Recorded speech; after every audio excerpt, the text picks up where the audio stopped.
Bismillahirrahmanirrahim. Assalamualaikum warahmatullahi wabarakatuh. Alhamdulillah. Wassalatu wassalamu ala rasulillah wa ala alihi wa sahbihi wa man wala wa ba'du. Faya ibadallah, usi nafsi wa iyyakum bitaqwallahi faqad fazal muttaqun. Fala tamutunna illa wa antum muslimun. Faqala ta'ala, ya ayyuhalladzina amanu taqullaha haqqa tuqatih wa la tamutunna illa wa antum muslimun. Saudara-saudariku, hadirin sekalian, terkhusus barangkali seluruh dari stakeholder PT Pertamina EP, khususnya Pak Nanang Abdul Manaf, sahabat kami. Beliau sempat bersama di Libya dulu, 3 tahun terakhir tidak berjumpa. Alhamdulillah, semoga beliau dan jajaran semuanya disehatkan oleh Allah Subhanahu wa taala. Pak Alfian, Pak Khalid, ya, dan seluruhnya, dan hadirin sekalian tanpa kecuali, saya bermohon pada Allah Subhanahu wa taala semoga kita senantiasa dirahmati, diberkahi dan dimudahkan oleh Allah Subhanahu wa taala. Alhamdulillah, kita baru saja menunaikan salat zuhur berjamaah. Semoga salat kita diterima oleh Allah Subhanahu wa taala. Ada 2 hal yang paling penting tentang salat ini yang ditekankan dalam Al-Qur'an. Pertama, kenapa sholat begitu penting ditunaikan? Karena ia akan menjadi pembeda antara Khalik dengan makhluk. Jadi kalau kita ingin bedakan Tuhan dengan hamba, maka di antara titik penting perbedaannya, kata Allah langsung itu terletak pada aspek ibadah, khususnya sholat. Karena itu ketika Nabi Musa alaihi salam berkenan kemudian langsung diperintahkan oleh Allah sehingga disebut dengan kalimullah yang diajak bicara dan diperkenalkan tentang esensi ketuhanan Allah, maka disebutkan perintah langsung oleh Allah untuk menyembahnya dalam bentuk salat. Al-Quran surah ke-20 Taha ayat ke-14. Kata Allah, innani anallahu la ilaha illa ana fa'budni wa aqimis salata li dzikri. Ya Musa, tidak ada Tuhan, kata Allah, selain saya. Ya, maka jika engkau telah tahu saya Tuhan, bedanya Tuhan dengan makhluk, fa'budni, maka kewajiban engkau sebagai makhluk menyembah saya. Bagaimana caranya ya Allah, kata Musa? Kata Allah, wa aqimis salata, rahmatullah. Wa aqimis salata lidzikri. Maka cara menyembahku itu adalah dengan salat. Karena itu semua nabi dan rasul, bahkan sebelum Nabi Muhammad SAW, diperintahkan oleh Allah untuk mengajak umatnya seluruhnya untuk sholat. Ya, Nabi Isa alaihissalam sholat. Anda buka Quran surah 19 Maryam ayat 31 sampai 33. Nabi Ismail alaihissalam, ya kakeknya Nabi ke-29, sholat. Bahkan meminta keluarganya sholat. Quran surah ke-19 ayat 55. Wa kana ya'muru ahlahu bis salat. Nabi Zakaria, saudaranya Imran, sholat. Quran surah ketiga, ya, ayat ke-38 sampai dengan 39. Ayat 39-nya tegas mengatakan, "Fanadathu malaika wa huwa qa'imun yusalli fil mihrab." Jadi kalau kita urutkan dari Nabi Muhammad sallallahu alaihi wasallam sampai Nabi Adam alaihi salam, semua menunaikan salat kepada Allah Subhanahu wa taala. Ya, Muhammad bin Abdullah bin Abdul Muttalib bin Hashim bin Abdul Manaf bin Qusay bin Murrah bin Kilab bin Ka'ab bin Ghalib bin Fihir bin Malik bin Nadar bin Kinana bin Khuzaimah bin Mudrikah bin Ilyas bin Nizar bin Mudar bin Ma'ad bin Adnan bin Addi bin Adri bin Muqawwam bin Nagur bin Tarikh bin Ya'rub bin Yasjub bin Nabit bin Ismail alaihissalam bin Ibrahim alaihissalam bin Azar atau bin Nahur bin Abir bin Kinan bin Arfakhshad bin Sam bin Nuh alaihissalam bin Mihlail Matushala bin Kinan bin Anwas bin Thith bin Adam alaihissalam. Dari Nabi Muhammad SAW sampai Nabi Adam semua salat. Coba ulangi. Nanti dalil singkatnya dari Quran surah keempat ayat 163, paling kiri sebelah atas di mushaf. Inna auhayna ilaika kama auhayna ila Nuhin wan nabiyyin min ba'di. Muhammad, apa yang kami telah wahyukan kepadamu sudah pernah pula kami sampaikan kepada Nuh alaihissalam dan nabi-nabi setelahnya. Kenapa tidak disebutkan Adam sebelumnya? Karena Adam itu nabi bukan rasul. Nabi diberikan risalah untuk pribadi dan kalangan dekatnya, rasul diberikan risalah tugas untuk mengajak umat. Kenapa Nabi Adam bukan rasul? Karena zaman Nabi Adam belum ada umat. Siapa yang mau diajak? Ya? Ini bagian pertama. Jadi kalau kita hari ini masih mendapat kesempatan sholat, alhamdulillah, ini artinya sampai hari ini kita masih benar-benar manusia. Kan kalau ada orang yang kemudian tidak mau beribadah apalagi sholat, terkhusus ketika dia beriman, maka penting dipertanyakan, masihkah ada iman dalam dirinya? Karena itu kata Allah dalam Al-Quran, surah ke-8 ayat yang kedua, aku akan perdengarkan namaku, sehingga ketika disebutkan itu, kita bisa menguji adakah getaran iman dalam jiwa kita. Quran surah 8 Al-Anfal ayat kedua. Innamal mu'minuna alladzina idza dzukirallahu wajilat qulubuhum. Sungguh orang yang masih punya iman itu, kalau diperdengarkan nama Allah kepadanya, akan ada getaran dalam jiwanya. Karena itu setiap hari 5 kali diperdengarkan nama Allah. Untuk menguji di jiwa kita masih ada iman tidak? Bahkan dari bangun tidur, bayangkan waktunya dibagi sempurna persis. Dari mulai subuh baru bangun, menjelang ke siang, mau berakhir siang ke sore, sore pindah ke maghrib, hilang kemudian muncul gelap malam. 5 kali persis dibagi waktu. Diperdengarkan untuk menguji. Kira-kira setelah subuh siang masih ada nggak iman? Sore masih ada nggak? Ya Allahu Akbar, Allahu Akbar. Karena itu kalau iman masih ada melekat di jiwa kita, demi Allah saya katakan, begitu kita mendengar suara azan, pasti hati kita akan mengatakan, Allahu Akbar, Allahu Akbar. Wih, sudah azan ya? Pernah begitu? Ya, walaupun mungkin setelah selesai, La ilaha illallah, baru azan, belum qomat. Ya, itu normal, gak apa-apa. Yang penting iman masih ada. Nah, ini menunjukkan ada getaran dalam jiwa. Satu itu. Yang kedua, ini yang jarang dimanfaatkan teman-teman. Jadi seringkali sholat dimaknai pada ibadah formal bagian pertama saja. Adapun yang keduanya, ini yang jarang digali. Padahal sekali saja dalam sehari, itu 5 kali Allah menunggu kita. Ternyata sholat itu satu-satunya wasilah ibadah yang disebutkan dalam Al-Quran untuk langsung memohonkan semua kebutuhan yang kita rasakan. Bahkan sebelum kita diminta sholat, itu kalimat pertamanya bukan ibadahnya. Kata Allah, kau punya masalah apa? Sedang butuh apa? Sedang punya problem apa? Buka Quran surah kedua Al-Baqarah ayat ke-45 sampai 46. Paling kanan pertengahan di usad. Wasta'inu bis-sabri was-salah. Perhatikan kalimatnya, indah sekali. Ya Allah menempatkan sholatnya bagian kedua. Kata Allah, wasta'inu, hei hambaku. Jika kalian punya persoalan dalam kehidupan, maka, perhatikan kalimatnya baik-baik, wasta'inu, mintakan solusinya kepadaku. Jadi kalau sedang punya masalah, bukan bikin status. Gak akan selesai. Sedang eksplorasi minyak, gak keluar-keluar, bikin status. Duh, susah sekali yang ngebornya. Gak akan selesai. Jalan macet, bikin status. Jakarta macet, ya gak akan selesai. Ya, apa yang harus dilakukan kata Allah? Jika Anda beriman kepadaku, yakin denganku, maka wasta'inu, punya persoalan minta kepada Allah. Caranya bagaimana? Satu, bisabri, terima dulu masalah itu, jangan dikeluhkan.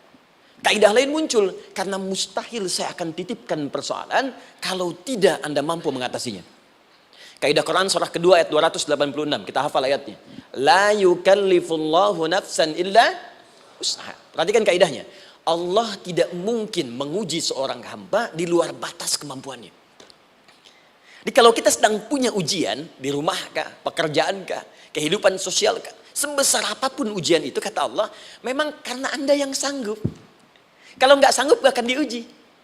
Di ujian itu berbanding lurus dengan kemampuan. Mustahil seorang hamba diuji di luar batas kemampuannya. Jadi kalau Anda sekarang pun sedang punya masalah sebesar apapun, kata Allah, memang cuma kamu yang sanggup, yang lain tidak. Maka jangan mengeluh. Jangan Anda katakan, ya Allah, why me? Kenapa saya? Kata Allah, why not? Memang kamu yang mampu. Yang lain tidak. Nah ketika Anda bisa menerima itu dengan sabar, baru datang kalimat kedua. Wassalah. Kemudian datang tunaikan sholat dan mintakan solusi kepadaku lewat sholat. Ya sedikit ya, lihat sini. Saya berikan sedikit uraian Al-Quran. Saya boleh menulis ini? Boleh ya? Ibu, maaf agak jauh. Ibu kelihatan ini? Oh, belum saya tulis. Bagaimana bisa kelihatan? Luar biasa. Cuma di Pertamina belum ditulis sudah kelihatan. Maaf. Lihat sini. Wasta'inu. Baik, ya. Saya ingin sedikit sekali. Ini redaksi Quran itu indah sekali diksinya. Wasta'inu. Lihat sini. Kata Allah, jika Anda punya persoalan dalam hidup, maka mintakan solusi.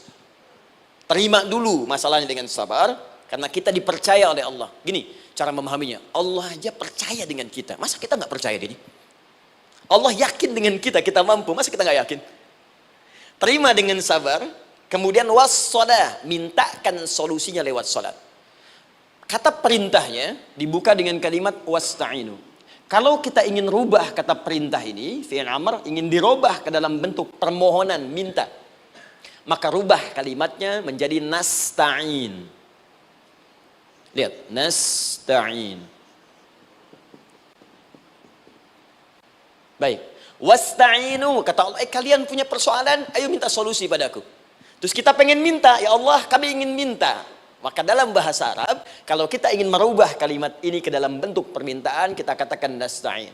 Saya tanya pada Anda, pernah nggak dalam sholat kita mengucapkan kalimat nasta'in? Ada? Masih ingat? Baik, apa kalimatnya? Iyyaka na'budu wa iyyaka nasta'in. Perhatikan, iyyaka na'budu wa iyyaka nasta'in. Iyyaka na'budu, iyyaka, ya Allah, engkau perintahkan aku untuk ibadah. Maka sekarang aku ibadah, sholat. Hanya kepadamu saja. Kan kata Allah, kamu sholat. Terus kita katakan, iyyaka na'budu. Sekarang kami sholat, ya Allah. Nama lain sholat itu ibadah. Kalau kita ibadah, na'budu. Dari mana tahunya nama lain sholat ibadah? Quran surah ke-20 ayat ke-14. Fa'budni wa aqimis sholat li dzikri. Ibadah kepadaku, caranya sholat. Maka saat sholat kita katakan, iyyaka na'budu. Ya Allah, engkau perintahkan aku untuk ibadah. Sekarang aku ibadah. Wa iyyaka nasta'in. Dan sekarang aku sedang punya persoalan, ya Allah. Aku punya masalah. Aku punya problem. Dan aku yakin hanya engkau yang pasti akan menyelesaikannya. Ketika Anda mengatakan, iyyaka nasta'in, perhatikan hadis qudsinya. Hadisnya qudsi. Ya. Al-Imam Al-Bukhari meriwayatkan, Imam Muslim meriwayatkan, An-Nasai meriwayatkan dari sahabat Abu Hurairah radhiyallahu taala anhu. Ada lagi yang dari sahabatnya Anas bin Malik. Perhatikan kalimatnya. Idza qala al-'abdu iyyaka na'budu wa iyyaka nasta'in, jika hambaku dalam salatnya benar membacanya, benar dari awal salatnya sampai dengan kalimat iyyaka na'budu wa iyyaka nasta'in, ya Allah, sekarang aku ibadah kepadamu dan sekarang aku punya persoalan. Aku mohonkan solusinya darimu.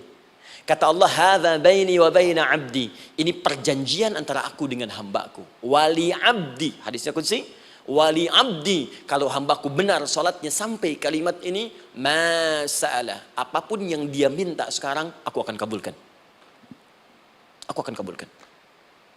Pertanyaan saya, berapa di antara kita yang sholat sampai detik ini, ribuan kali ruku dan sujud, yang memanfaatkan momentum ini untuk memohon? Siapa di antara kita yang ketika sholat memohon kepada Allah solusi? Jangan-jangan selama ini sholat itu hanya menjadi formalitas saja. Takbir, ruku, sujud, salam, selesai. Takbir, ruku, sujud, salam, selesai. Padahal Allah sudah menunggu, hambaku, kamu itu punya masalah apa? Makanya setiap waktu dibagi 5 supaya hidup kita ringan. Subuh ke zuhur punya masalah, zuhur salat. Begitu kita mohon, tuntas masalah itu. Zuhur ke asar punya persoalan, asar salat. Dijawab oleh Allah, tuntas persoalan itu. Karena itu semua nabi dan rasul, bahkan orang soleh, ketika punya persoalan dalam hidupnya, even itu hanya menulis karya ilmiah, maka mereka akan memulai dengan sholat dan minta kepada Allah Subhanahu Wa Taala. Teman-teman kenal Nabi Zakaria? Bagus. Baik, di sana belum tulis, sudah kelihatan. Sini kenal Nabi Zakaria, alhamdulillah. Tapi nggak apa-apa. Saya ke Sukabumi, Pak. Ada yang kenal Fir'aun? Kenal Fir'aun, kenal, bagus. Sukabumi hubun dunia, suka itu hubun, bumi itu dunia. Baik. Teman-teman, Nabi Zakaria itu diuji oleh Allah. Maaf, belum punya keturunan. Dan semua nabi punya ujian. Jadi jangankan kita, nabi aja yang jelas surganya punya ujian. Ya, Anda pernah sakit, Nabi Ayub sakitnya lebih parah dari kita. Ya, Anda di keluarga belum ada keturunan, Nabi Zakaria pernah lebih daripada kita.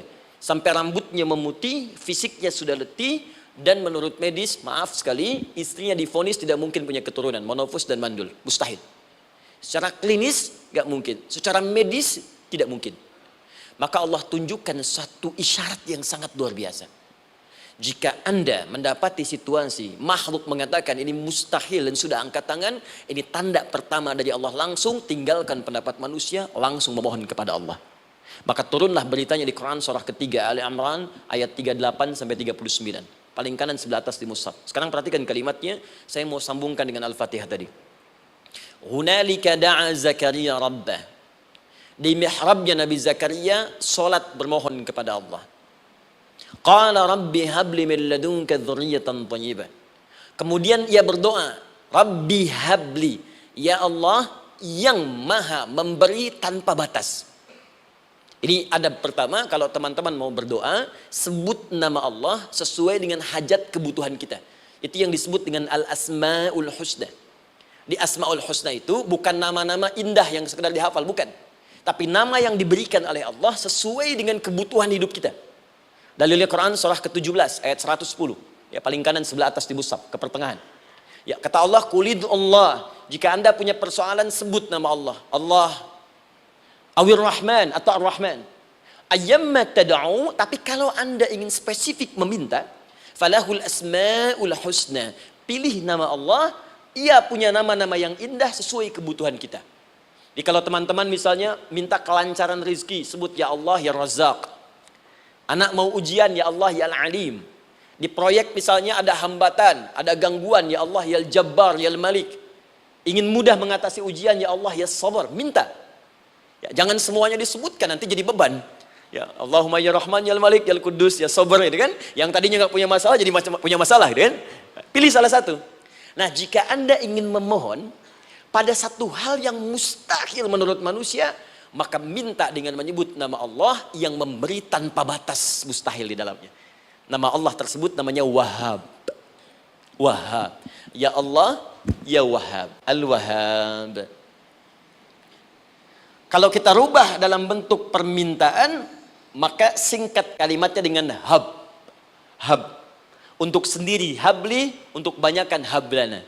Rabbana hablana min azwajina wa dzurriyyatina qurrata a'yun. Nabi Zakaria minta karena sendiri yang mengalami situasi itu, maka beliau katakan, Rabbi habli. Ya Allah, habli min ladunka. Ya Allah yang tak punya batas dalam pemberian. Mereka mengatakan aku tak akan punya keturunan. Mereka mengatakan mustahil aku punya anak. Dan aku yakin kau memberi batas tanpa memberikan pemberian tanpa batas. Aku mohon darimu saja. Darimu saja. Dzurriyyatan thayyibah, keturunan-keturunan terbaik. Innaka sami'ud du'a. Engkau pasti mendengar doa saya. Kalau pada yang maha memohon saja, maha mendengar saja tidak mengabulkan, lantas kepada siapa lagi aku mesti minta? Tapi poinnya bukan itu. Poinnya adalah ini disampaikan oleh Nabi Zakaria dalam keadaan sedang sholat. Masih berdiri dalam sholatnya. Dalam bahasa Arab berdiri disebut dengan qaimun, qaim, berdiri. Sedang sholat disebut dengan yusolli. Perhatikan ayat 39-nya. Fanadathul malaikatu wa huwa qaimun yusolli fil mihrab. Maka seketika ketika doanya selesai dipanjatkan, sholatnya belum selesai. Doanya selesai dipanjatkan, seketika datang malaikat menyampaikan, kamu dapat kabar gembira, Anda akan punya anak, bahkan namanya langsung diberikan oleh Allah, Yahya, artinya hidup. Yang mustahil menurut manusia, lahir dari rahim seorang perempuan yang divonis monopos dan mandul, kata Allah, bagiku yang gak ada yang mustahil. Jadi dan hidup dia. Kapan itu terjadi? Masih sholat dan belum selesai dalam sholatnya, dalam keadaan berdiri. Sekarang saya tanya Anda, kita membaca iyyaka na'budu wa iyyaka nasta'in dalam keadaan ruku atau sujud? Sujud, berdiri. Berdiri teman-teman. Betul kan? Dalam keadaan berdiri saat baca Al-Fatihah. Iyyaka na'budu wa saat kita mengatakan wa iyyaka nasta'in, Allah balik bertanya, apa yang kamu butuhkan? Nabi Zakaria itu sholat dulu baru minta. Kita umat Nabi Muhammad karena keutamaan nabinya, sebelum sholat dah ditunggu. Butuh apa? Mau minta apa? Karena itu saya ingin katakan, ayo manfaatkan momentum sholat ini. Jangan sekedar kita kemudian tunaikan formalitas, tapi kita tidak mendapatkan keuntungannya. Ayo, semuanya. Dari mulai takbir sudah ada doa. Ruku ada doa. Bahkan sujud kita bisa perbanyak dalam bahasa hati kita untuk memohon kepada Allah Subhanahu Wa Taala. Jelas sampai di sini? Baik. Mudah-mudahan insya Allah doa kita dikabulkan oleh Allah Subhanahu Wa Taala. Ini baru mukaddimah, kita belum mulai. Ini pengantar. Tema kita hari ini tentang Al-Quran. Dan mudah-mudahan kita diberikan insya Allah kelancaran untuk bahasan kita. Dan topik ini insya Allah akan memberikan banyak manfaat dari apa yang kita kerjakan dalam keseharian kita. Saya mohon izin untuk melambatkan bacaan karena tadi hanya mengantarkan saja. Teman-teman, kenapa mesti Al-Quran? Apa esensi Al-Quran? Dan kenapa Al-Quran diwahyukan pada Nabi Muhammad SAW? Apakah khusus untuk sekedar dibaca? Atau ada satu nilai yang sangat penting yang justru itu mengandung nilai mukjizat yang paling dalam dari Al-Quran? Yuk kita mulai dengan Al-Quran surah kedua Al-Baqarah ayat ke-38. Paling kanan sebelah atas. Disambungkan dengan Quran surah kedua ayat 185. Paling kiri pertengahan di mushaf. Quran surah kedua ayat 38 dengan Quran surah kedua ayat 185. Saya mulai dari kisah Nabi Adam. Saya pelan-pelan. Nabi Adam saat diciptakan oleh Allah, kemudian diberikan informasi bahwa beliau akan bertugas di bumi, beraktivitas di bumi. Disampaikan di Quran surah kedua ayat 30, paling kiri sebelah atas. Wa idh qala rabbuka lil malaikati inni ja'ilun fil ardi khalifah. Kata Allah, dan pelajari, ingat ketika kami menyampaikan pada para malaikat, kami akan menugaskan satu makhluk manusia namanya Adam di bumi tugasnya. Untuk menjalani hidup di bumi. Nah, secara singkat, setelah Nabi Adam turun ke bumi di awal masa bersama Sayyidah Hawa, ya alaihi wassalam, maka ternyata bersamaan dengan turunnya Adam dan Hawa ke bumi itu, mereka berdua dibekali petunjuk. Yang dengan petunjuk itu, ini yang dahsyat. Allah jamin semua aktivitas hidupnya, dari mulai yang sederhana sampai yang kompleks, pasti jika diikuti petunjuk ini, dia akan senang menjalaninya dan akan tenang mendapatkan hasilnya. Ya, perhatikan kalimatnya. Quran surah kedua ayat 38. Fokus. Qul nahbitu minha jami'a. Kata Allah, sekarang tiba saatnya. Adam, Hawa, turun kalian ke bumi. Kalau setan kita tinggalkan aja ya. Ini kita bahas Adam dulu. Turun kalian semua ke bumi. Fa imma ya'tiyannakum minni huda. Maka nanti sejak kalian tiba di bumi itu, aku akan turunkan satu petunjuk disebut dengan hudan namanya. Hudan. Fokus. Faman tabi'a hudaya, maka jika Anda dan keturunanmu mengikuti semua detil di petunjuk ini, fala khaufun 'alaihim wala hum yahzanun, maka aku pastikan engkau dan seluruh keturunanmu akan menjalani hidup di muka bumi dengan tenang dan senang. Fala khauf, khauf itu gelisah, takut. Lawan dari takut apa? Tenang. Lawan dari gelisah, tenang. Kata Allah, jika Anda mengikuti tuntunan hidup yang ini, maka saya jamin semua hidupmu tenang. Walahum yahzanun, dan saya pastikan selama hidup di muka bumi itu, kalian tidak akan pernah bersedih. Senang. Lawan sedih, itu senang.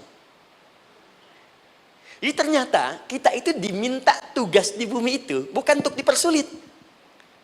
Jadi kalau ada yang hidup sampai saat ini sedih, deh, di rumah tangga sedih, di kantor nggak tenang, pasti di antara poinnya bukan nggak mampu senang, tapi boleh jadi yang hidup ini tidak membaca petunjuk kehidupannya. Anda kerja di perusahaan, teman-teman ada yang di Pertamina, ada yang di yang lain. Kalau Anda nggak ikuti petunjuk, kan pekerjaan tidak akan berlangsung dengan nyaman, kan? Kalau Anda nggak ikuti aturannya, bagaimana bisa mengerjakan petunjuk itu dengan nyaman? Maka apalagi hidup yang kompleks, kata Allah, sejak Adam saya turunkan, sudah ada petunjuk kehidupan, saya namakan dengan hudan. Anda ikuti petunjuk ini, maka langsung jaminan dari Allah, semua yang Anda jalani dalam hidup, pasti saya jamin senang dan tenang. Petunjuk ini disebut apa? Hudan. Nah, agak cepat. Di setiap masa, Nabi Adam selesai hidupnya, generasi kemudian berkembang, datang lagi Nabi Nuh, sampai ke Nabi Muhammad SAW. Perhatikan baik-baik. Setiap berganti generasi akan turun hudan sesuai dengan kebutuhan masyarakatnya pada saat itu. Baik, Nabi Musa menerima kitab apa namanya? Nabi Musa Taurat. Taurat disebut hudan dalam Al-Quran.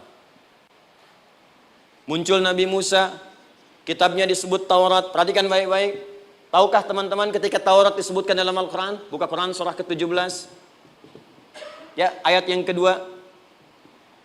Wa ataina Musal kitaba. Kami berikan kepada Musa kitab. Lihat. Wa ja'alnahu hudan li bani Israil. Dan kitab yang kami berikan itu, yang disebut Taurat, Ali Imran ayat yang ketiga. Wa anzalat Taurata wal Injil. Kami berikan Taurat kepada Musa. Nah, saat Allah turunkan Taurat itu, hudan li bani Israil. Isi Taurat ini adalah petunjuk kehidupan khusus untuk Bani Israel saja. Umatnya Musa. Jadi kalau umat Nabi Musa mengikuti petunjuk hudan, Taurat ini, kata Allah, saya jamin semua hidupnya tenang dengan senang. Nabi Isa turun Injil. Injil disebut hudan dalam Al-Quran. Dan yang terakhir, saya cepat karena waktu kita terbatas. Ketika Allah menurunkan Nabi Muhammad SAW dan dipilih sebagai Rasul, maka saat yang bersamaan beliau pun diberikan petunjuk untuk umatnya. Dan dahsyatnya, petunjuk itu pun disebut dengan hudan. Buka Quran surah kedua, ayat 185. Syahrul Ramadan alladhi unzila fihi al-Quran. Di bulan Ramadan itu, kata Allah, saya turunkan Al-Quran. Kenapa saya turunkan Al-Quran? Hudal linnas. Saya jadikan Quran ini sebagai petunjuk, pedoman hidup linnas, bukan terbatas untuk satu komunitas, tapi untuk seluruh manusia sampai kehidupan berakhir. An-Nas disebutkan 241 kali dalam Al-Quran, menunjuk pada semua manusia tanpa kecuali. Ini bedanya Al-Quran dengan kitab sebelumnya. Taurat hanya untuk kalangan tertentu saja. Jadi selesai nabinya, selesai kitabnya. Injil hanya kalangan tertentu saja. Nabinya selesai, selesai kemudian misinya. Tapi Al-Quran tidak. Ini kalimat pertama langsung dari Allah. Walaupun nabinya wafat, tapi karena Al-Qurannya didesain oleh Allah untuk seluruh manusia sampai kehidupan berakhir, maka pasti Al-Quran itu di setiap masa akan mampu dijadikan pedoman dalam kehidupan. Jadi prinsip pertama, ketika Allah menurunkan Al-Quran, sebenarnya tujuan utamanya bukan sekedar dibaca. Tapi di dalamnya itu ada petunjuk hidup, Pak, Bu. Dan yang buat, yang menciptakan kita. Bukankah Anda kalau ingin memperbaiki sesuatu akan datang kepada penemunya, penciptanya? Anda punya handphone, ada masalah, kan datangnya ke counter handphone. Anda punya mobil, ada persoalan, bukankah datangnya ke dealer? Sekarang kita ingin tahu persoalan hidup kita. Ingin tahu gambaran hidup kita. Ingin tahu misi dan visi hidup kita. Kemana kita kemudian bertanya? Pada pencipta kita. Nah, kata Allah, ketika saya utus manusia pertama kali ke bumi, saya sudah turunkan bagaimana cara menjalani kehidupannya. Dan ternyata berita baiknya untuk kita diberikan oleh Allah satu petunjuk utuh, langsung disebutkan, isinya disebut dengan Al-Quran. Jadi dari Al-Fatihah sampai dengan An-Nas, dia bukan bacaan biasa. Semua di dalamnya ada petunjuk kehidupan kita dari mulai bahkan dalam kandungan sampai kita wafat kepada Allah Subhanahu wa taala. Kalau diikuti petunjuk ini, langsung turun jaminan dari Allah. Hidup kita pasti akan tenang dan nyaman. Saya bacakan cepat ya. Tapi nggak usah ditulis, nanti kalau teman-teman agak terlambat mengikutinya, Anda buka kembali rekamannya, Anda boleh runtutkan kembali. Saya baca cepat saja, dan ini insya Allah Anda hanya akan temukan dalam Al-Quran. Nanti saya berikan rahasia di akhir sebelum kita akhiri. Yuk, 1. Anda silahkan bandingkan dengan buku manapun, referensi manapun, Anda hanya akan temukan dalam Al-Quran. Dari sejak sebelum lahir, bagi perempuan yang tengah mengandung, langsung Allah berikan tuntunan bagaimana agar kandungan itu berjalan dengan sehat, nyaman, dan mudah ke persalinan. Quran surah ke-7 ayat 189. Perkembangannya bisa diamati dan dicek kemudian, ya baik ke dokter atau yang lain. Nanti perkembangannya disebutkan di Quran surah ke-22 ayat ke-5. Dirinci lagi di Quran surah ke-23 ayat 11 dari 9 sampai dengan 13. Kemudian mulai terlahir, dari lahiran diberi petunjuk oleh Allah. Nih, berikan ASI maksimal 2 tahun. Kalau ingin berhenti sebelum 2 tahun boleh, begini caranya. Quran surah ke-2 ayat 233. Dari sampai usia 2 tahun menjelang balik, kata Allah berikan 4 pendidikan dini. Ini turunannya disebutkan 1, 2, 3, 4. Jika Anda ajarkan ini, maka anak ini akan tumbuh. 1, dekat dengan Allah. 2, dijamin taat pada orang tuanya. 3, dia akan baik dengan lingkungannya. Dan 4, dia akan bertahan dalam kebaikan sampai dia dewasa. Quran surah ke-31 ayat 13 sampai dengan 19. Usia 7 tahun. Ya, mulai dia balik misalnya, dia akan mulai belajar. Bagaimana cara belajar yang baik supaya cepat paham, gampang mengerti. Turun Quran surah ke-9 ayat 122. Amalannya di Quran surah 96 ayat yang pertama. Kemudian rinciannya diturunkan di Quran surah kedua ayat 282 di ujung ayatnya. Lalu bagaimana mencari sekolah yang bagus, majlis yang baik, guru-guru yang baik, diturunkan Quran surah ke-58 ayat ke-11. Dicontohkan tentang Maryam dan Nabi Isa alaihissalam di Quran surah ketiga ayat 35 sampai dengan 37. Naik lagi, dia mulai dewasa, ya, mulai bergaul, bahkan kadang-kadang merantau, punya tempat komunitas berbeda. Bagaimana supaya dia bergaul tidak terpengaruhi oleh lingkungan yang tidak baik. Maaf ya, kadang-kadang ibu yang sudah mengandung, melahirkan, ayah mencari nafkah, tiba-tiba anak pergi bahkan ke kampus, ke sekolah, dapat teman yang gak bagus, pulang-pulang mengecewakan Anda. Dan bagaimana menemukan tempat-tempat yang baik untuk bisa menjaga perilaku anak ini? Ditemukan nanti di Quran surah ke-49 ayat ke-13-nya. Dirinci perkembangannya di Quran surah ke-12 Yusuf ayat 2 sampai dengan ayat 29-nya. Sampai ketika dia akan mulai kemudian menikah. Kata Allah, pilih pasangan yang baik dengan ta'aruf, berikan mahar yang sempurna. Quran surah ke-4 ayat ke-4. Kemudian dia mulai menikah. Kata Allah, sebelum menikah, pelajari dulu fikih nikah. Banyak orang yang menikah tapi karena tidak belajar tentang persoalan rumah tangga, apa yang akan terjadi di rumah tangganya. Detil Pak, Bu. Kata Allah, ini kalau kamu berbuat begini akan ada miskomunikasi. Kalau ada miskomunikasi persoalannya akan begini, solusinya begini. Maka diturunkan dasarnya di Quran surah ke-30 ayat 21, detilnya di Quran surah ke-4 ayat 34 sampai dengan 35. Paling kiri sebelah atas sampai dengan ke tengahnya. Anda berlanjut, diterangkan oleh Allah, hei, tugas suami saat mulai pertama kali menikah, maka tugas yang pertama siapkan untuk mencari nafkah. Bagaimana caranya ya Allah? Diturunkan oleh Allah. Satu, jangan takut kehilangan rizki. Jangan pernah mencuri, jangan pernah ngambil punya orang, karena punya kamu akan saya berikan sempurna. Kamu ngambil punya orang, maka kamu akan menyulitkan diri sendiri. Itu akan dikembalikan pada yang berhak. Ya, turun Quran surah ke-51 ayat 22. Dirinci, begini cara nyarinya. Quran surah kedua ayat 168. Kalau Anda ingin cepat baru bergerak, rizkinya sudah dapat. Quran surah kedua ayat 172. Ada yang dahsyat, dia belum keluar, rizkinya yang mendatangi dia. Jadi nanti di Al-Quran ada 8 jenis rizki. Di antara yang paling hebat, ada yang belum Anda datang, rizkinya sudah menjemput. Ada orang mendatangi rizki, ada rizki mendatangi dia. Contoh, Al-Imam Asy-Syafi'i sedang berdiskusi dengan Imam Malik gurunya. Kata Imam Asy-Syafi'i, Syekh, rizki itu mesti saya cari dulu, baru kita dapat. Kata gurunya, ya Syafi'i, ada rizki yang cukup kita beramal dekat kepada Allah, dia akan datang tanpa kita cari dengan ikhtiar manusia. Kata Syafi'i, mustahil. Kata Quran kan kita kerja dulu, baru datang. Kata Imam Malik gurunya, kamu yang belum sampai, kita amalkan ini, rizki datang. Maka berhenti sampai di situ, Imam Syafi'i pamit, di jalan tiba-tiba, beliau mendapati ada panen anggur, Pak, Bu. Terus dipanggil sama yang punya kebun. Ya pemuda katanya, sini. Mau bantu nggak? Kalau kamu bantu, kami berikan anggurnya. Maka beliau bantu, panen, petik. Sampai setelah selesai diberikan anggur yang besar-besar, hanum. Senyum, senang beliau. Ternyata senangnya bukan karena dapat anggur. Senangnya karena merasa pendapatnya benar.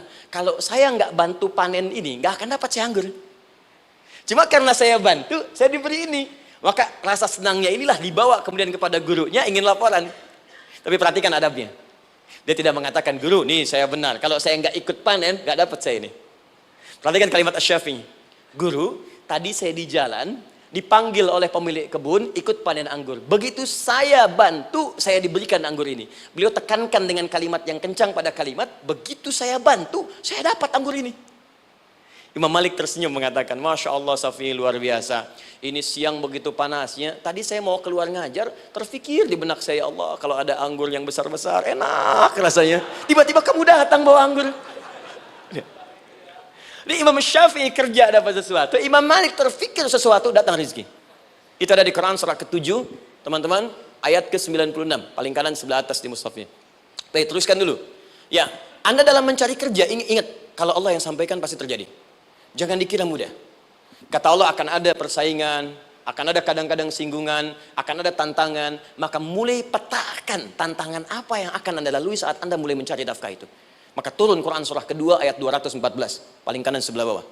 Am hasibtum an tadkhulul jannata. Hei, apa kamu mudah begitu saja mengira akan sukses dalam pekerjaanmu? Bahkan bisa diartikan surga, ingin masuk surga. Walamma ya'tikum mathalul ladzina khalau min qablikum. Sebelum engkau diuji seperti orang sukses dulu pernah sukses. Lihat mereka. Nggak ada orang sukses yang instan. Cuman balikan telapak tangan dapat, tidak. Kata Allah, lihat orang-orang dulu. Lihat orang-orang hebat dulu, bagaimana mereka bisa kaya, bisa sukses, bisa punya posisi.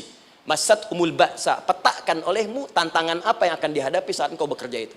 Satu, kata Allah ba'sun, ada yang ringan. Ya, ba's. Ba'sa, jama' dari kata ba'sun. Dua, dara.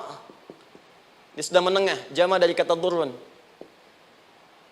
Tiga, zilzal. Ini yang paling tinggi puncaknya. Jadi kalau Anda sudah mendapatkan ini, yakinlah. Berarti Anda akan mendapatkan posisi yang tinggi. Karena mustahil orang besar diuji dengan ujian yang kecil. Zilzal. Ini bagian ketiga. Ba'sa, ba'sun. Mulai. Kira-kira tantangan-tantangan ringan apa saja yang akan Anda hadapi? Ya, kalau saya contohkan misalnya dengan contoh yang lain singkat. Anda mau ke masjid, ingin konsisten, mulai hijrah, ingin dekat dengan Allah. Tiba-tiba yang tadinya nggak mau ke masjid, mulai ke masjid, diuji dengan hujan. Hujan kecil, rintik-rintik, shower. Begitu hujan, orang Arab mengatakan kalau hujannya bisa lewat tanpa payung pun, orang Arab mengatakan la ba'sa. La ba'sa ini ringan. Orang kita sambungin, labas. Dari bahasa Arab, lewat. Nah, jadi kalau Anda mau berangkat nih, siap bekerja, siap hadapi tantangan. Baru mau lewat hujan kecil, berarti itu tantangan kecil kita lewati. Macet, petakan, cari jalan yang kemudian sempurna, jalan yang kosong, buka Google-nya, buka Waze-nya, buka map-nya, cari. Jadi kalau pada yang kecil aja belum kita lewati, bagaimana mendapatkan yang besar? Anda mau ke masjid, dikasih hujan kecil, mau berangkat gak jadi. Papa, kenapa gak jadi? Hujan mah, kan ada payung, takut riak. Tuh. Setelah itu darwa, maaf, tantangan fisik. Kadang-kadang mulai ke fisik, mulai mengganggu. Ya, maaf, dirincikan kemudian oleh Al-Quran. Turun Quran surah ke-21, ayat 87 sampai 88, kisah Nabi Yunus alaihissalam. Yunus beraktivitas, bekerja, bukan berarti nggak ada tantangan.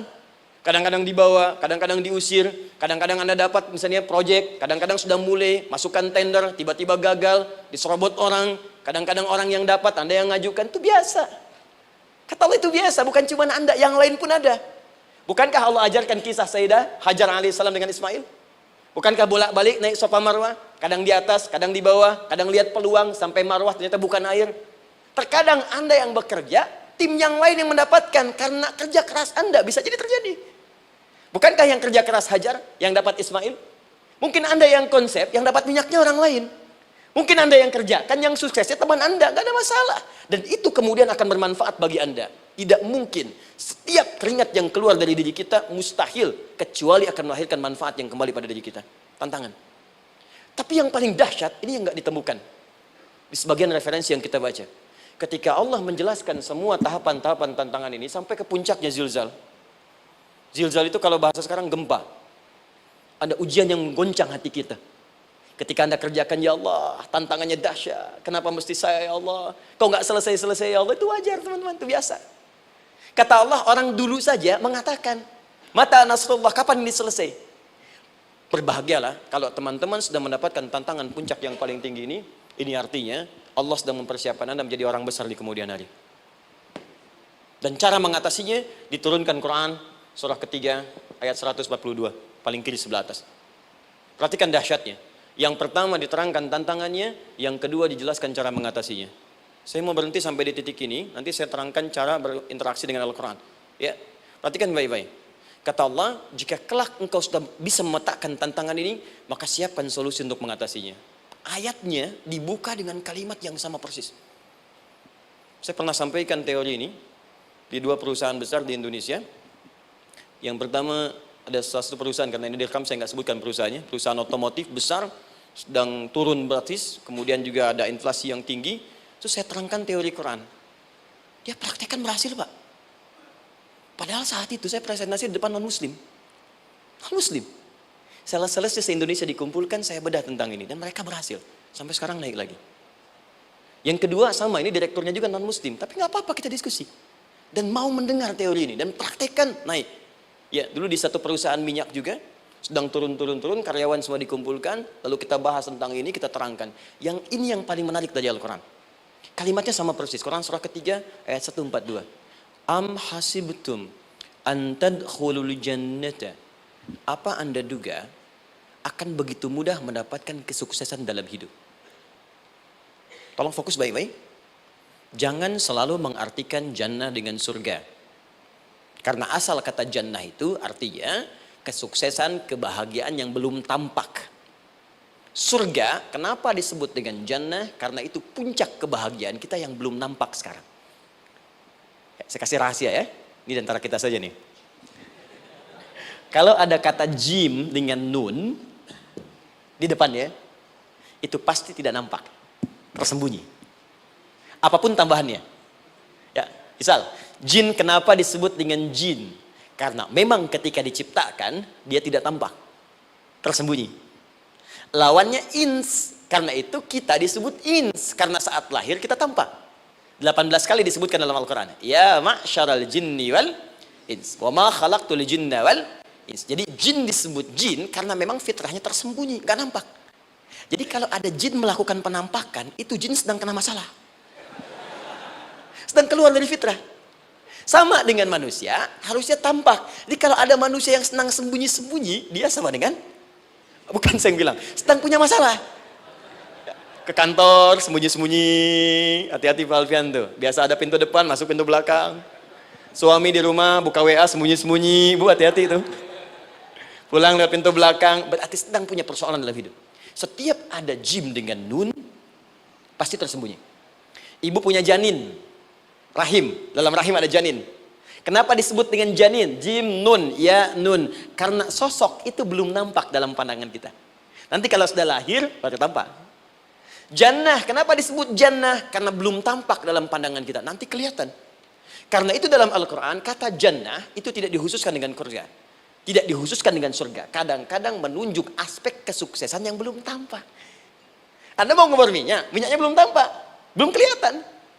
Anda mau kerja, ya hasilnya kan belum tampak, baru ikhtiar sekarang. Karena itu orang Arab disebut kaya kalau mereka mendapatkan kebun yang tak tampak sebelumnya. Kebun anggur, bukan kurma, kalau kurma banyak. Kebun anggur, ada apel, ada jeruk, sampingnya ada sungai-sungai, disebut dengan jannah. Ya, kalau punya unta, nggak kaya di Arab, biasa. Karena yang kelihatan padang pasir, unta, hitam, merah, biasa. Tapi kalau sudah punya kebun anggur, yang sulit di padang pasir ada kebun, itu baru disebut kaya. Karena itu orang Arab kadang mengartikan jannah dengan aspek kesuksesan yang belum tampak. Diartikan dengan kebun anggur, kebun apel, dan macam-macamnya. Perhatikan. Am hasibtum an tadkhulul jannah. Apa Anda duga ingin sukses itu begitu mudah? Sukses jadi tidak. Walamma ya'lamillahu alladhina jahadu minkum wa ya'lamas sabirin. Perhatikan baik-baik. Sebelum Allah memastikan pada diri Anda terdapat dua hal yang paling utama untuk mengatasi tantangan tadi. Satu, jahadu. Kesungguhan. Serius. Jadi kalau mau sukses, mesti serius. Kerja serius. Cintai pekerjaan Anda. Ya, belajar anak-anak serius. Pastikan belajar dengan serius. Jangan cuma anak-anak duduk paling belakang, nggak pernah nanya, kadang ngantuk, pulang. Ujian, besoknya mau ujian, baru belajar. Ya, sistem SKS, sistem kebut. Ya kadang-kadang sejam Bu, Pak. Saya pernah ada orang di luar ngadu waktu di Libya, Ustadz gimana ini orang Indonesia? Kenapa? Saya belajar 3 bulan, besok mau ujian. Teman antum orang Indonesia pinjam catatan saya, baru semalam. Dia dapat 8, saya 7,5. Saya bilang, Anda belum tahu sistem SKS itu. Baik ya. Tapi itu bukan solusi, begitu ujian selesai ilmu lupa. Itu poinnya. Jadi kalau hanya sekedar ilmu dipakai untuk ujian, pada prakteknya nggak akan terpakai. Ini banyak anak sekolah sekarang hanya belajar untuk ujian saja. Padahal kalau dipraktekkan, kadang kaitan dengan agama tinggi Bu, Pak. Fisika itu dengan agama itu tinggi. Gaya F1 sama dengan F2, gaya gerak sama dengan gaya dorong. Gaya sedikit, maka keluarnya sedikit. Pukul kencang, bunyinya kencang. Imannya kalau kuat, amalan jadi banyak. Iman sedikit, amal pun sedikit. F berbanding lurus dengan P, hukum Pascal. Gaya berbanding lurus dengan tekanan. Masuk bab akhlak. Makin banyak gaya, makin banyak tertekan. Nah itulah. Gaji 5 juta, gaya 10 juta, kan? Ini serius. Serius, di divisi apapun Anda, saya 3 sepekan lalu lah, takziah ke tempatnya yang Habibie, terus diminta tausiah di sana. Dan saya perhatikan beliau termasuk yang paling serius ketika diberikan tugas apapun. Gak pernah diberikan amanah, kecuali mencintai pekerjaan itu. Yang Habibie demikian. Ciri orang sukses itu serius. Tapi keseriusan itu, kata Allah petakan jadi 3 bagian lagi. Karena jahadu itu punya 3 turunan kata. 1, keseriusan merencanakan, disebut ijtihad namanya. Punya rencana. Mappingnya apa? Stepnya apa? Oke, Anda ingin kerjakan sebuah proyek, baik, proyeknya berlangsung berapa lama? Target kita apa? Jangka panjangnya, menengahnya, jangka pendeknya. Kemudian apa tantangan yang akan dihadapi di setiap tahapan-tahapannya? Selesaikan.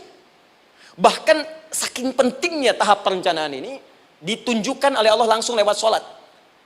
Teman-teman masih ingat sholat pertama yang kita kerjakan setiap hari, sholat apa namanya? Subuh. Apa artinya subuh? Tuh, ini masalahnya. Ini kata Al-Quran sendiri ya, kata Al-Quran sendiri. Nanti akan ditemukan orang yang ibadah tidak paham apa yang dikerjakan dan dilakukan dalam ibadahnya. Contoh sholat. Kata Allah akan ada orang sholat yang saat sholat tidak mengerti apa yang ia baca dan ia lakukan dalam sholatnya. Jujur tanyakan pada diri kita. Sampai detik ini, dari sekian ribuan kali ruku dan sujud, berapa persen bacaan sholat yang kita pahami? Jangan-jangan kita ruku tapi nggak ngerti yang dibaca. Sujud tak paham yang diungkapkan. Bagaimana bisa khusyuk? Mustahil. Maka kembali ke sini, kenapa sholat pertama itu disebut dengan subuh? Teman-teman, ternyata semua nama sholat dari subuh sampai isya, plus bacaan dan gerakan dari takbir sampai salam, itu bukan sekedar gerakan semata. Semua ada artinya, ada maknanya. Dan diajarkan oleh Nabi langsung.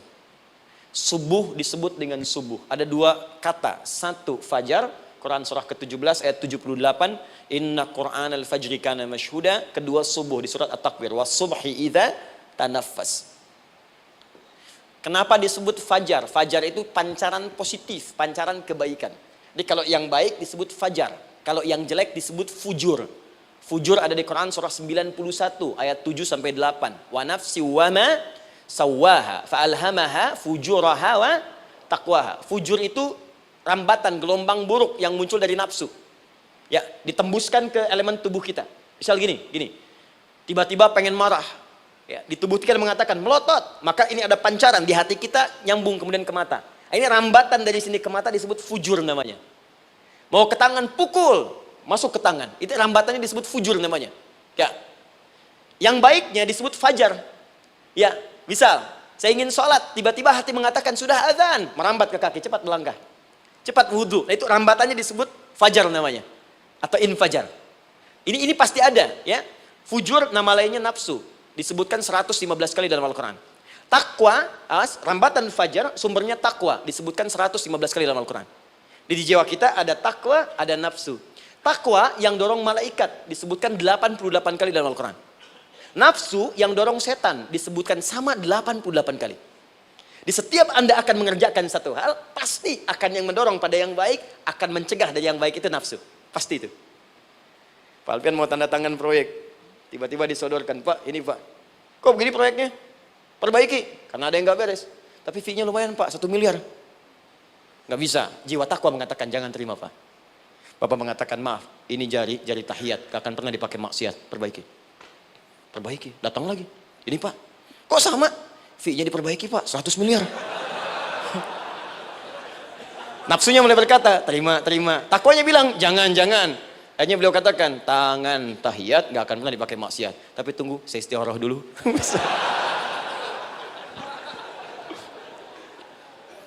Nah, waktunya, ini salatnya disebut fajar. Kenapa disebut fajar? Karena saat kita tidur, terus dengar suara azan, Allahu Akbar, maka memancar dari iman kita, rambatan untuk merespon suara itu. Bangun kita untuk menunaikan salat.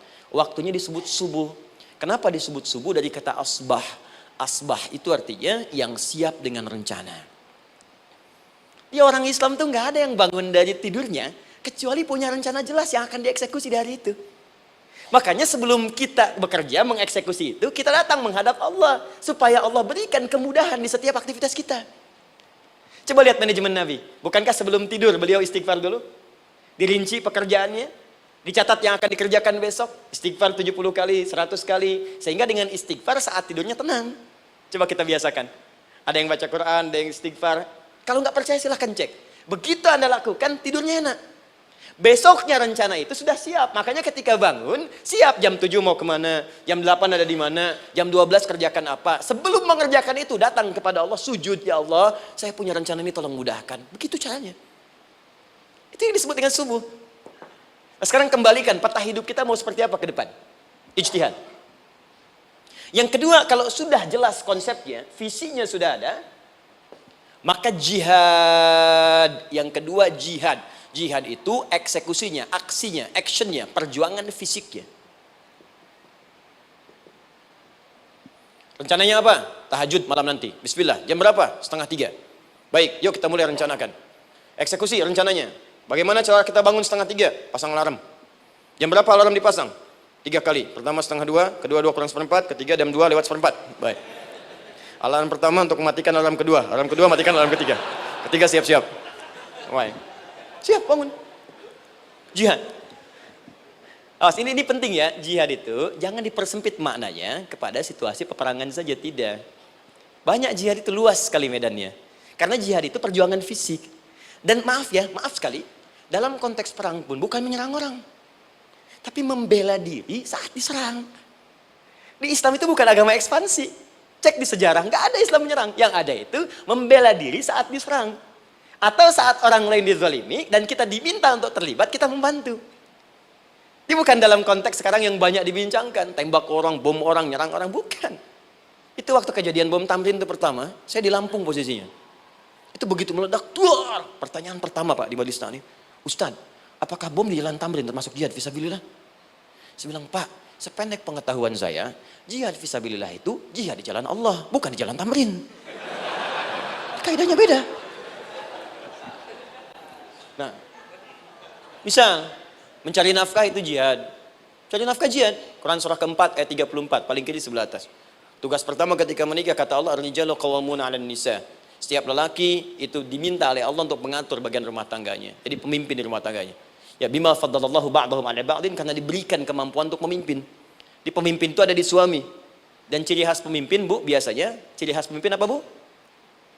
Bukan tegas, bukan. Ciri khas pemimpin itu tidak mau dipimpin.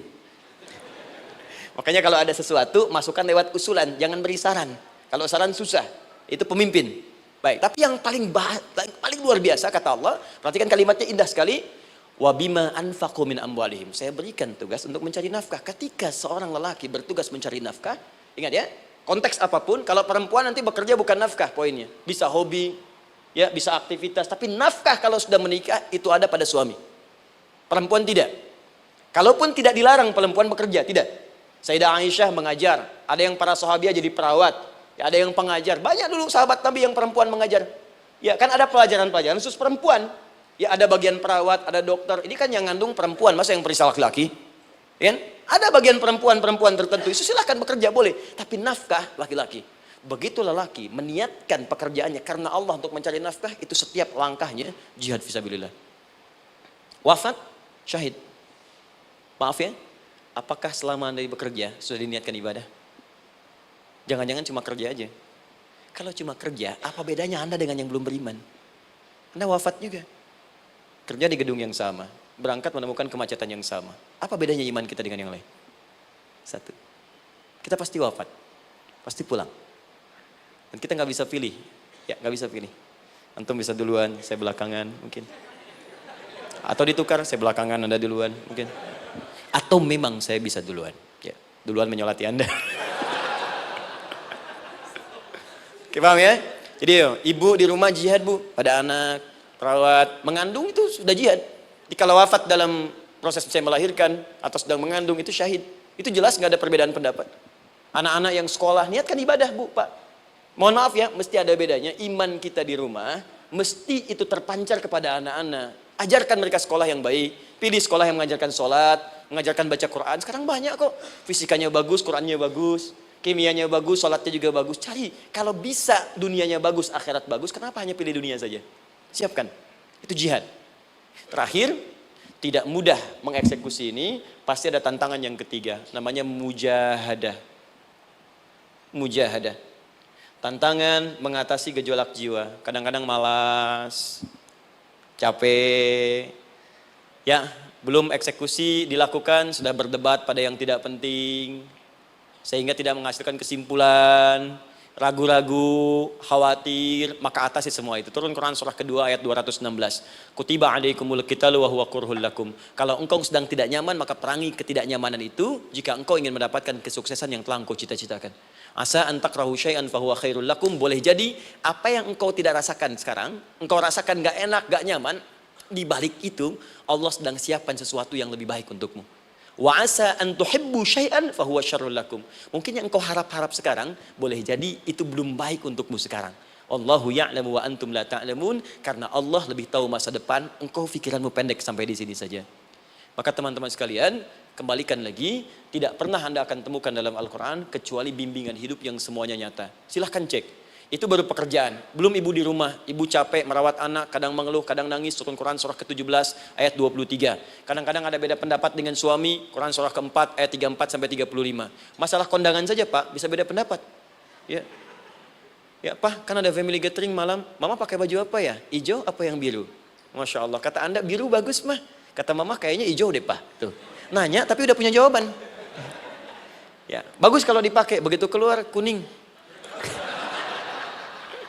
Naik lagi, Anda udah 40 tahun, anak masih ada, turun Quran surah ke-46 ayat 15. Kemudian naik lagi sampai Anda sepuh, sampai kembali ke keadaan tidak normal seperti anak-anak lagi, Quran surah ke-22 ayat ke-5. Sampai ada amalan, kalau Anda jangan kira Anda akan hidup selamanya, Anda pasti wafat. Quran surah ke-3 ayat 185. Bahkan diajarkan kalau wafatnya ingin enak, begini caranya.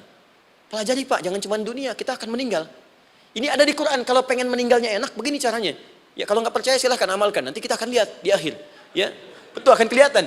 Quran surah ke-89 ayat 27 sampai 30. Kalau kalian nggak pelajari ini, silahkan kata Allah, saya berikan yang ini yang kedua sambil dipukulin malaikat. Quran surah ke-8 ayat ke-50. Sampai di alam kubur dijelaskan, kalau nanti Anda wafat, Anda pindah ke alam kubur, kalau ingin di kuburnya terang, nyaman, banyak rezekinya, lakukan amalan Quran surah ketiga ayat 169 sampai 172. Tapi kalau Anda abai, Anda akan seperti Firaun dulu. Setiap pagi sampai petang ditampakkan neraka. Quran surah ke-40 teman-teman sekalian disampaikan oleh Allah langsung ya dari ayat 45 sampai 46 ya. Sampai terjadi kiamat disampaikan Quran surah ke-75. Sampai dihisab, ada yang masuk surga tanpa hisab, Quran surah kedua ayat 25. Ada yang masuk neraka tanpa hisab. Ada. Kan yang kita tahu surga aja, masuk neraka tanpa hisab ada. Quran surah 18 ayat 99 sampai dengan 100. Sampai disebutkan surga yang paling indah nomor 1 bersama Nabi dan orang-orang soleh. Jadi kalau Anda masuk sini, tetangga Anda semua Nabi. Ya, depannya Nabi Ibrahim, belakangnya Nabi Musa misalnya, samping kirinya Nabi Yusuf, ya, samping kanannya Nabi Muhammad SAW. Itu cuma 3 golongan, orang soleh, para syuhada, orang-orang jujur dalam kehidupan dunianya. Jadi kalau Anda jadi pekerja yang jujur, taat kepada Allah, Anda berpotensi masuk surga bersama semua Nabi dan Rasul yang pernah diutus. Ya. Baik, itu ada di Quran surah ke-4 ayat ke-69. Ada yang kedua di taman surga, Quran surah ke-51 ayat 15 sampai dengan 18. Ada yang surga seluas langit dan bumi, Quran surah ketiga ayat 133 sampai 134. Ada yang neraka yang biasa, ya, sebiasa-biasa nerakanya kebakar juga. Quran surah 4 ayat 56. Tingkat paling tinggi neraka jahanam untuk 2 golongan, munafik, ingat, munafik dan kafir. Jadi kalau Anda pun muslim, jauhi perbuatan munafik. Karena munafik akan mengantarkan langsung ke dalam neraka jahanam. Quran surah ke-4 ayat 140. Mana yang tidak ada? Mana yang tidak ada di Quran? Semua ada. Bisnis ada, ya, birokrasi ada, diplomasi ada, mengajar ada, ilmu ada. Karena itu saya mau tutup, jika kita ingin benar mengeluarkan petunjuk ini, seperti orang dulu pernah melakukannya, maka kata Allah melalui lisan Rasulullah, turun Quran surah ke-29 ayat ke-45. Satu ini aja kita kerjakan, insya Allah ini akan beda kita rasakan. Utslu ma uhya ilaika minal kitab. Jika kalian kemudian hidup di muka bumi, maka keluarkanlah bimbingan dari Al-Quran sesuai dengan kebutuhan kita secara tematik. Utslu itu dari kata tilawah. Tilawah itu baca, pahami, amalkan. Karena itu setiap kita baca Al-Quran, di sampingnya pasti ada yang menerjemahkan supaya kita paham. Betul kan? Ketika ada yang baca Al-Quran, di sampingnya ada siapa? Ya, sari tilawah kan? Baik, sari tilawah itu bahasa Indonesia. Ya, sari, sebetulnya tilawah saja. Tapi mungkin saat yang menerjemahkan dulu pertama di Indonesia, namanya Bu Sari. Karena itu disebut sari tilawah. Ya, kalau Adi mungkin ada tilawah gitu kan? Nah, jadi teman-teman, caranya begini. Anda keluarkan sesuai kebutuhan. Enggak semua ayat Quran mesti kita kaji. Kalau mau dari awal dari akhir, bagus. Kalau baca silahkan. Hatamkan, Nabi juga hatamkan. Tapi kalau Anda ingin ambil sesuai passion kita. Anda pebisnis, kenapa enggak mengeluarkan ayat bisnis di Quran? Teman-teman yang diperminyakan, keluarkan ayat-ayatnya ada. Quran surah At-Tur, surah 52 itu. Keluarkan. Ya, wal bahrul masjur. Dan jika Anda akan melakukan eksplorasi di laut, carilah laut yang punya nih kualifikasi begini. Yang di bawahnya ada endapan tanah yang melahirkan api, kata Allah tuh. Itu potensial ada minyaknya. Kalau yang kerja di batu bara, turun Quran surah Fatir, surah 35 ayat 27 sampai 29. Ini jenisnya. Ada yang kelihatan dari jauh, ada yang harus digali, ada yang kelihatan dari jauhnya kelihatan hijau, ada kelihatan menghitam. Disebutkan langsung. Ada. Kenapa nggak Anda turunkan dalam bentuk-bentuk tematik yang itu bagian kita? Ada yang pokok, ada yang spesifik. Yang pokok tentang sholat, karena semua orang sholat. Tentang ayah. Anda jadi ayah berapa tahun? Kenapa nggak dikeluarkan di Quran ayat-ayat tentang ayah? Kenapa nggak dikeluarkan di Quran ayat-ayat tentang ibu? Jangan jauh-jauh dulu bicaranya. Tentang belajar. Nah, nanti eksekusinya kalau mau cepat buka kitabnya Al-Imam Al-Bukhari. Ada kitab hadis, saya akhiri, yang dikarang oleh Al-Imam Al-Bukhari dan sangat populer. Apa nama kitabnya? Kalau hafal saya kasih hadiah. Apa kitab Imam Al-Bukhari yang populer? Ya.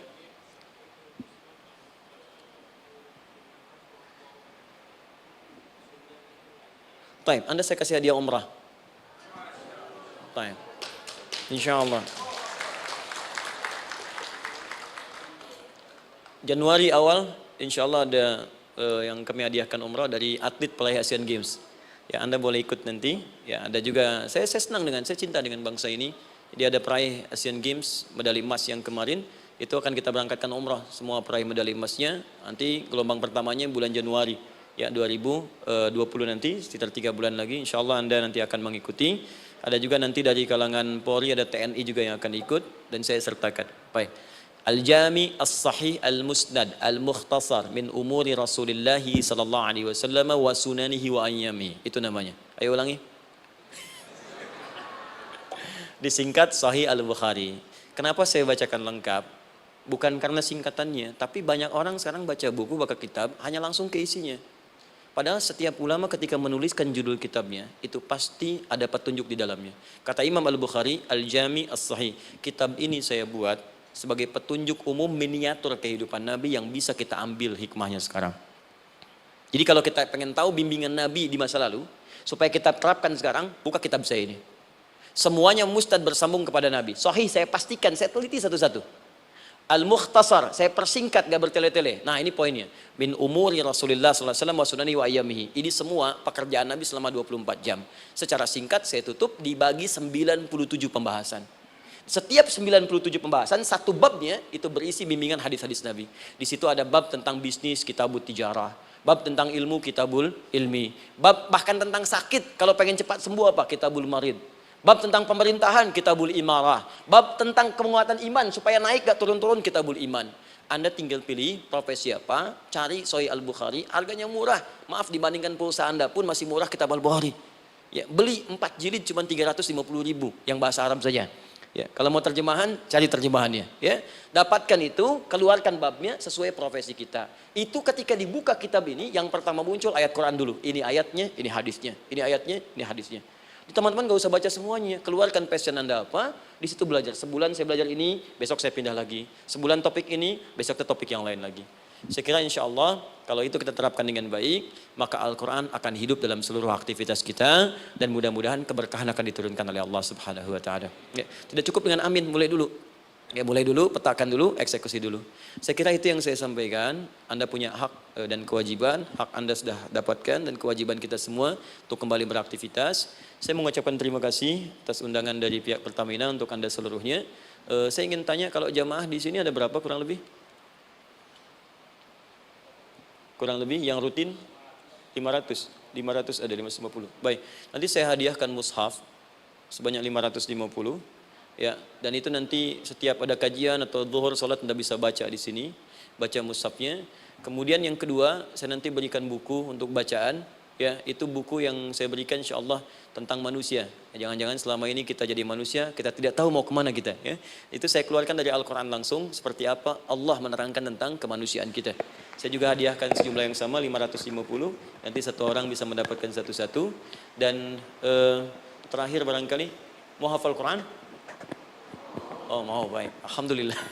Alhamdulillah. Saya berikan mushafnya yang spesial. Nanti Kita mulai dengan 10 juz dulu ya. Nanti saya berikan at-taisir yang 10 juz.